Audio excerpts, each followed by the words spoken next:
Hi friends, मी आहे अश्विनी आणि तुमचं अश्विनी किचन अँड लाईफस्टाईलमध्ये स्वागत आहे. तर चला आपण राहिलेली हैदराबादची टूर एन्जॉय करूयात. आता आपण 3 नंबरला बघणार आहोत गोलकोंडा किल्ला. त्यांच्या खाणीच्या परिसरात विशेषतः कोतूर खाणींमुळे गोलकोंडा हिरे म्हणून ओळखल्या जाणाऱ्या मोठ्या हिऱ्यांचे व्यापारी केंद्र म्हणून भरभराटीला आले. या प्रदेशाने जगातील काही प्रसिद्ध हिरे तयार केले आहेत. त्यात रंगहीन कोहिनूर गोलकोंडा हे हिऱ्याच्या व्यापारासाठी बाजारपेठ असलेले शहर होते. गोलकोंडा हे नाव त्याचा तेलुगू भाषेत अर्थ त्याचा मेंढीपालन टेकडी असा होतो. सुरुवातीला मातीचा बनलेला हा किल्ला मुहम्मद शाह आणि कुतुबशाह यांच्या काळात प्रचंड खडकांनी बांधला गेला. ध्वनिशास्त्र हे या किल्ल्याचे सर्वात मोठे वैशिष्ट्य आहे. ही किल्ल्यात एकूण 8 दरवाजे आहेत आणि 3 मैल लांबीच्या मजबूत दगडी भिंतीने वेढलेले होते. किल्ल्याच्या सर्वात खालच्या भागात एक फतेह दरवाजा आहे, त्याला विजय दरवाजे असेही म्हणतात. किल्ल्यात 3 ओळींच्या भिंती आहेत. हे एकमेकांच्या आत आहेत आणि 12 मीटरपेक्षा जास्त उंच आहे. हा जो भाग आहे तो तुम्हाला ओळखीचा असेल, जो तेरेडामध्ये जेल म्हणून दाखवलेला आहे. आणि पुढची माहिती ऐकूया. राजा रूल नहीं करेगा, 3 राजाओं ने रूल करके बनाया.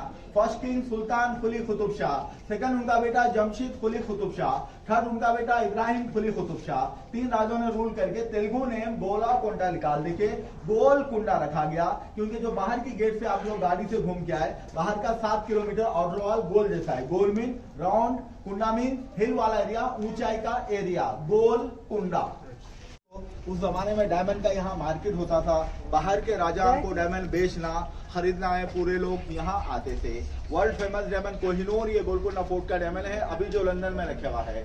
यहाँ से वो शाहजहां कर गया, शाहजहां से नादर शाह से रंजीत सिंह, दिलीप सिंह से होते हुए इंग्लैंड गया. कोहिनूर को मलूस कहा गया. जिधर भी गया वो लोग का राज खत्म होते चले गया, इसलिए उसके 2 पीसेस करे. एक इंग्लैंड के म्यूजियम में लगा दिया, एक इंग्लैंड के महारानी के सर के ताज के क्राउन के डिजाइन पे लगा दिया. आंध्रा साइड गुंटूर डिस्ट्रिक्ट के वहाँ कोयले की खान है, डायमंड निकलता है कोयले की खान में, यहाँ के सेल होता था मार्केटिंग. गोलकुंडा में कोई माइल नहीं सिस्टम. अक्करना और मदरना 2 मिनिस्टर थे यहाँ, उन्हीं के नाम से उस जमाने का ये रिकॉर्ड ऑफिस है. अक्करना Madarna record office.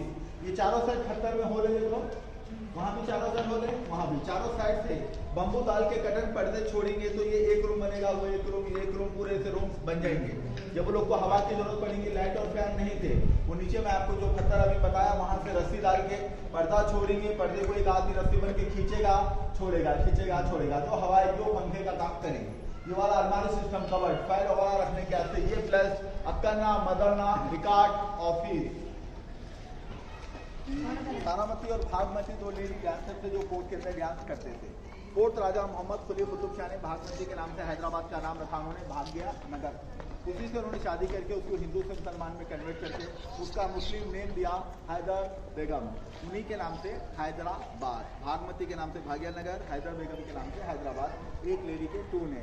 Recently Hyderabad में इलेक्शन हो रहा. राजवाड्याच्या प्रांगणात उभे राहून टाळ्या वाजवल्या तर मुख्य गेटपासून 9 मीटर उंचीवर असलेल्या राजवाड्याच्या सर्वात वरच्या ठिकाणावरही त्याचा आवाज ऐकू येतो. आएंगे गेस्ट को वेटिंग करके राजा से टाइम लेके मिलने के, ऐसे लोग को छोड़ा करेंगे. वेटिंग रूम बड़े बड़े ड्रम्स रखेंगे. रात से गेस्ट आने का था, नगारे होते ना, ड्रम नगारे बजा के गेस्ट को वेलकम करेंगे. नगार खाना. औरंगजेब जब इसके ऊपर अटैक करे ना तो उन्होंने ये पैलेसों को तोड़ दिया. ये बड़े बड़े प्लेस यहाँ से क्लाप करके मैसेज दी. आवाज़ देखो इको मिलेगी. मेन गेट पे क्लाप करे, वो आवाज़ यहाँ नहीं, वो डायरेक्ट टॉप पे जाएगी. टॉप से क्लाप करो, 7 किलोमीटर की बाउंड्री पे 8 गेट पे आवाज़ सुनाई देगा. आवाज़ देखो इको मिलेगी. थोड़ा साइलेंट.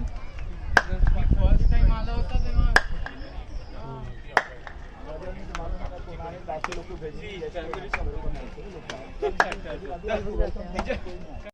गडाच्या मध्यावर जगदंबा महाकालीचे येथे मंदिर आहे. आपण पूर्ण किल्ला पाहिल्यानंतर इथे जी स्टोरी आहे ह्या किल्ल्याची, तर त्याचा जो शो असतो, लाईट शो, तर तो संध्याकाळी दाखवला जातो आणि खूप सुंदर असा असतो. त्यात थोडंसं मी तुम्हाला दाखवायचा प्रयत्न केला आहे.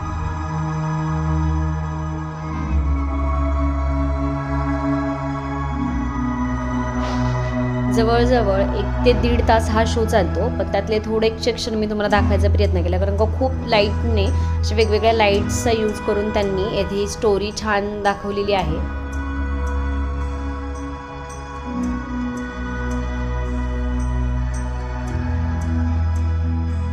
एक गुलशन जलवा नुमा